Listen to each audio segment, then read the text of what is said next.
Vim para Belo Horizonte em 1979 para criar aqui nessa cidade de Contagem o Seminário Instituto Bíblico Missão dos 72. Reitoramos essa escola e tivemos o prazer de ter muitos alunos, mas com muito amor e carinho eu estou entregando porque eu estou passando para a Igreja Adventista do Sétimo Dia.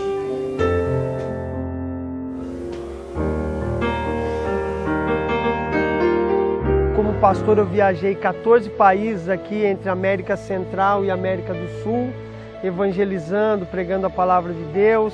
E quando nós começamos a ver as pregações através da TV Novo Tempo, então nós fomos impactados, né? E esse confronto foi muito grande.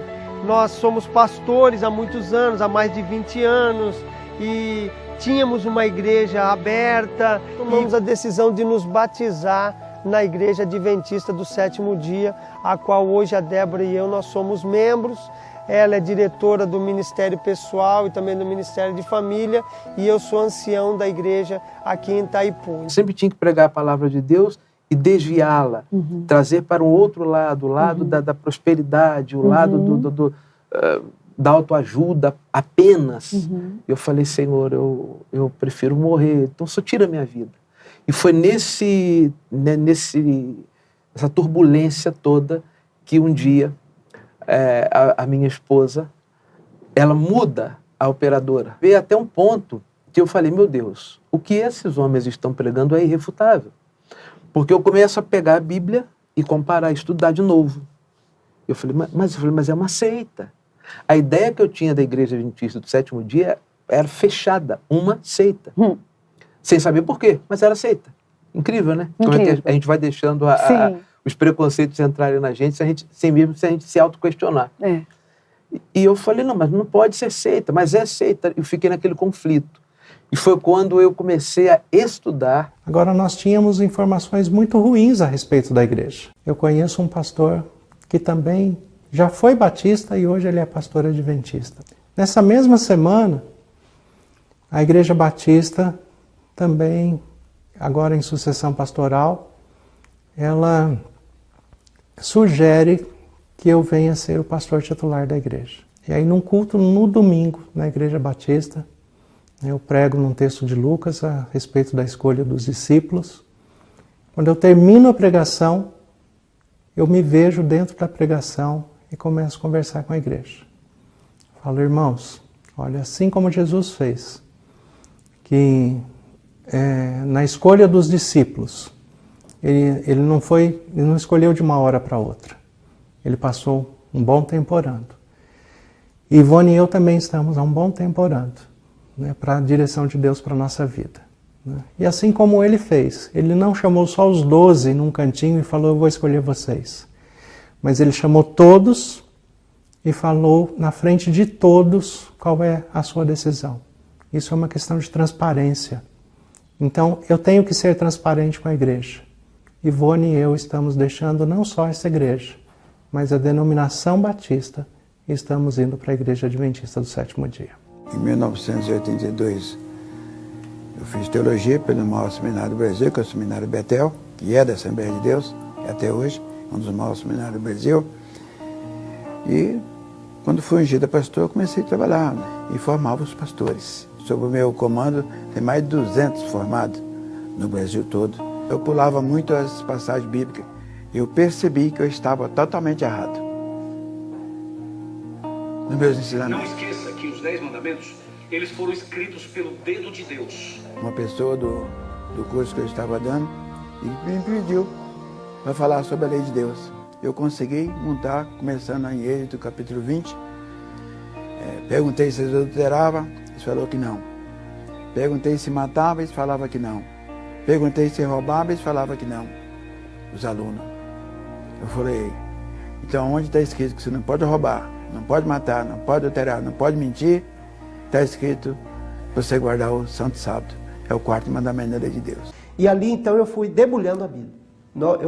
Eu acredito, que eu passei mais ou menos uns 30, 40 dias direto, só em cima. Guarda do sábado e as leis.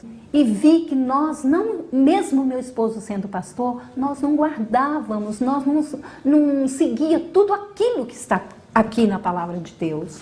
E cada vez que eu estudava, aí ia quebrando barreira, ia caindo ponto por ponto. Ele foi assim, aceitando aos poucos, e eu falei para ele, vamos estudar a palavra de Deus junto com os irmãos. Hoje nós somos muito felizes por estar na Igreja Adventista. Ora, vem, Senhor Jesus. O pastor Romeu, ele foi pastor da Assembleia de Deus por 10 anos e pastor da Igreja Manaim por 11 anos. Um dia, ele estava passando os canais na Novo Tempo. Aí, logo que ele parou ali, né pastor? O senhor encontrou o programa Arena do Futuro. E o tema era os 10 mandamentos. Aí tocou o coração dele e a partir daí começou um processo de transformação na vida e no ministério dele. Aí eu sentei no sofá, terminou toda a pregação, aí eu analisei os 10 mandamentos de maneira diferente do que eu estava analisando. Com o tempo que eu passei na igreja, nunca houve assim uma atenção para verificar realmente como eram os 10 mandamentos de verdade. Isso mexeu com o seu coração? Mexeu com o meu coração. Eu vi que o sábado é o dia, é o selo de Deus, como o Senhor tem falado na Bíblia. Como esse dia mesmo fez uma pregação referente aos dois pontos de vista, o selo do maligno e o selo de Deus. E eu analisei com muita firmeza. Isso fez o senhor tomar uma decisão. E o que vai acontecer daqui a pouco aqui na igreja? Vai acontecer o meu rebatizamento aqui na igreja. Uau. Daqui a pouco ele será batizado aqui para a honra e glória de Deus. Amém. Amém? Recentemente, temos visto vários pastores de diversas denominações, bem como crentes testemunhas de Jeová, mormons, pai de santos, seminaristas e padre, dentre outros, se convertendo ao adventismo. Isto é um fenômeno singular e até faz nos lembrar o nascimento do movimento adventista há mais ou menos 175 anos atrás, no qual mais de 200 pastores de diferentes denominações se juntaram às fileiras do movimento que deu origem à Igreja Adventista.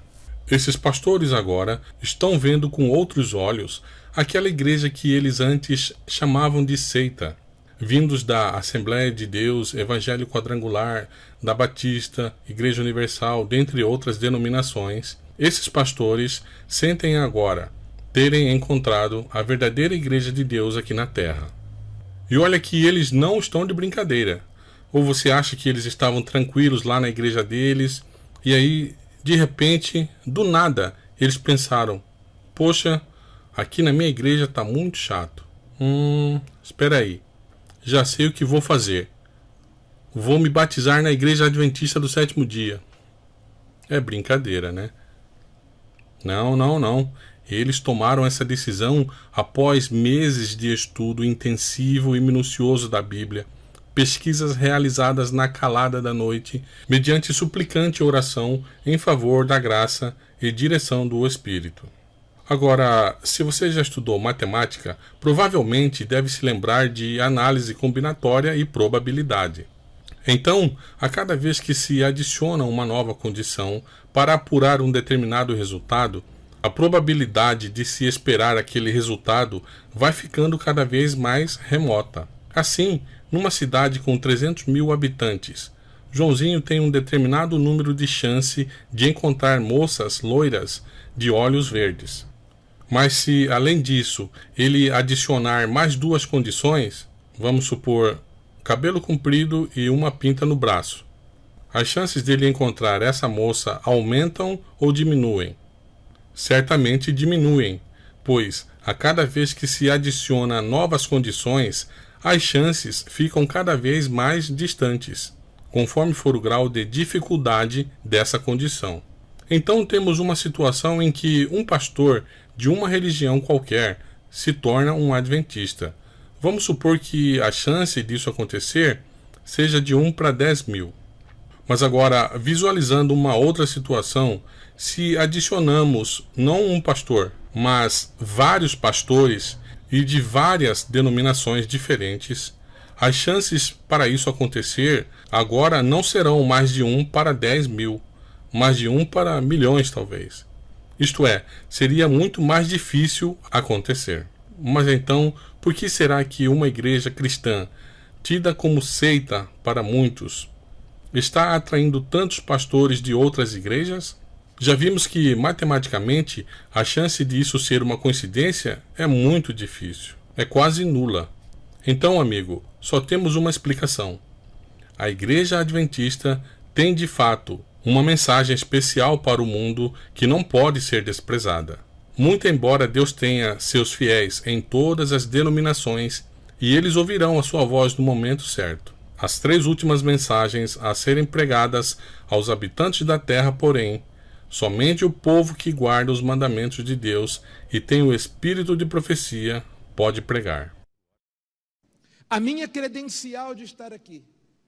Eu sou o cumprimento da profecia da senhora Ellen White. Querem ver o que ela disse? Ela disse assim: os lugares vagos nas fileiras, eventos finais, eu estou lendo página 112, serão preenchidos pelos que foram representados por Cristo como tendo chegado na última hora. Ela disse: descuidados e indiferentes, que não se uniu com os que prezavam suficientemente a vitória e a salvação para lutar por elas e se angustiar com perseverança, não as alcançaram, e foram deixados para trás em trevas, e seu lugar foi imediatamente preenchido pelos que aceitavam a verdade e se filiavam a ela. Depois ela disse: será admitido ela está falando no futuro, que é o presente hoje. Ela diz: no futuro será admitido um grande número de pessoas, incluindo pastores, que virão de outras denominações, por ouvirem a verdade pela primeira vez, que aceitarão imediatamente. Queridos, eu quero dizer que hoje, aqui neste lugar, se cumpre mais uma vez esta profecia. E ninguém pode duvidar do dom profético da senhora Ellen White. Amém? Porque era impossível aos olhos humanos eu estar aqui.